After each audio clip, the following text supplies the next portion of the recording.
Hello everyone. Today we are going to learn about process in operating system. So what we will learn today? What is process? Then we'll see different types of processes and lastly we'll learn about process description. So first we will see what is process. It is the activity of executing a program. For example, on my system I have opened the CodeBlock software and in that CodeBlock editor I have written the C program. Now this program is saved on my hard disk. Okay, so my hard disk contains C drive and D drive. So it is inside my C drive currently. Okay, and the size of the program is 1 KB. Now I want to run this program.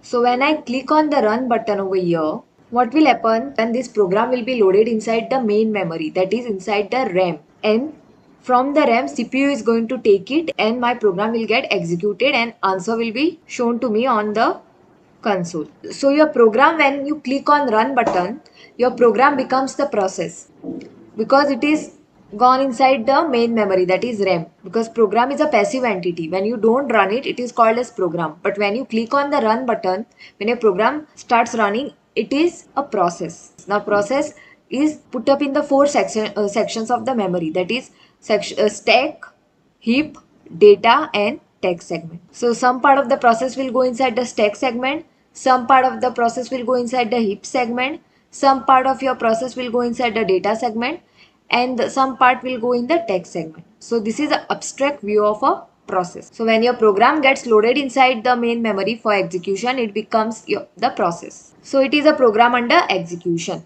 So when you don't run the program, it is on your hard disk, that is on your C drive or D drive, it is program only. But when you click on the run button to run it, it becomes the process because it is getting loaded into the memory and from the memory CPU is going to take it for execution. So it becomes the process. So it needs the resources to complete its task. So this process needs the main memory, then it needs the CPU for execution, then it needs a network connection. So it needs a different resources for to complete its task of execution. So now we'll see which part of the process goes inside stack, which part of the process goes inside heap, and which part of the process goes inside data and text segment respectively. Now this is a program which I have written in the code blocks. Now from this program, what will go inside the stack when I click on run button?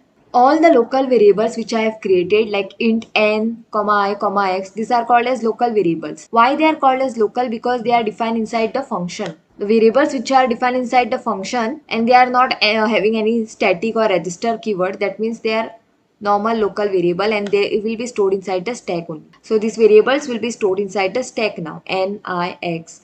Then this function calls, printf is a function, scanf is a function, we are calling those functions.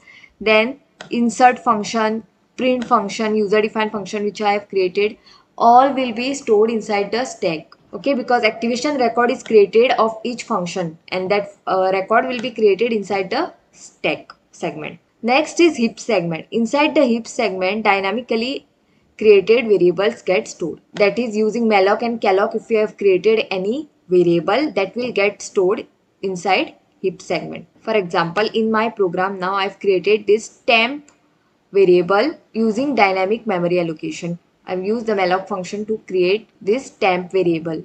So this temp variable will be stored inside the heap section because memory for this temp is allocated dynamically during runtime. Okay, so this particular variable now which I have created, temp, will be stored inside the heap. Next is data segment. Now inside the data segment, global variables or static variables are stored. So now this particular int n equal to 10 is a global variable.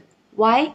Because it is not defined inside any function. Immediately after hash include stdio.h header file, int n equal to 10 is declared. So this is a global variable which is declared on top of the program. So this global variable will be stored inside the data segment. Similarly, if any variable is static, suppose instead of normal int, I have written over here static int n, comma I, comma x, then this n, comma I, comma x, all three variables are static variables and they will be stored inside the data segment instead of stack segment. Okay, so static and global variable which are defined on the top of the program and outside any function are stored inside the data segment. And what is stored inside the text segment?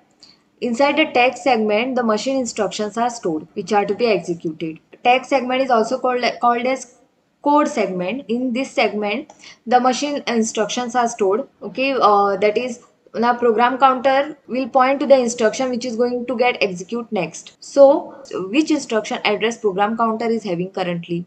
Then about the registers, processor registers which CPU is using, those register values all will be stored inside the text segment.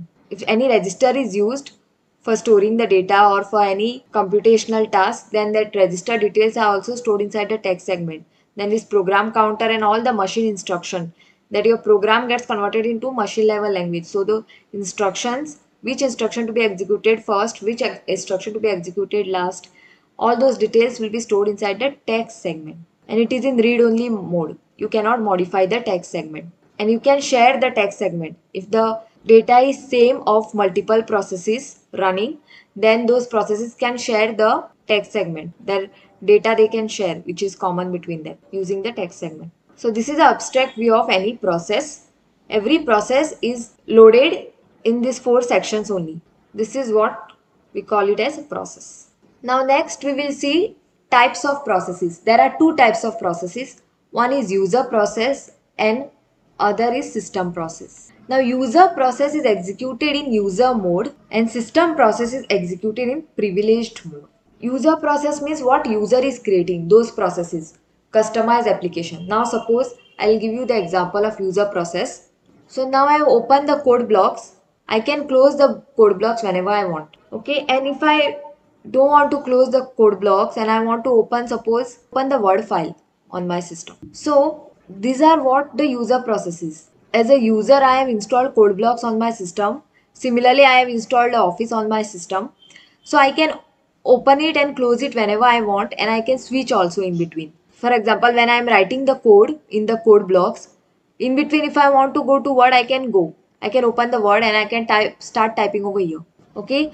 Then once I type over here something, again I want to go to code blocks, I can do that also. I can switch to code blocks now. So these are the user processes which user has downloaded or installed on the system, and user can open it and close it whenever he wants. So user processes are always executed in user mode, whereas system processes are executed in privileged mode. Meaning what? We are not allowed to close and open this privileged mode processes. These are maintained by operating system. Who manages these processes? System processes, operating system manages. So you can preempt while executing any of the user processes. Just now I showed you, when I am using the code blocks, this is my code blocks, I can switch to Word in between. So Word is one process and the program which I have written inside the code blocks is another process. So I can switch between from one process to another process. Okay, that is available for user processes. But system processes executed automatically without preemption. You can't preempt from one process to another. It is not under your control. Everything is managed over here by operating system. Operating system can be a Windows, it can be a Linux or any other operating system.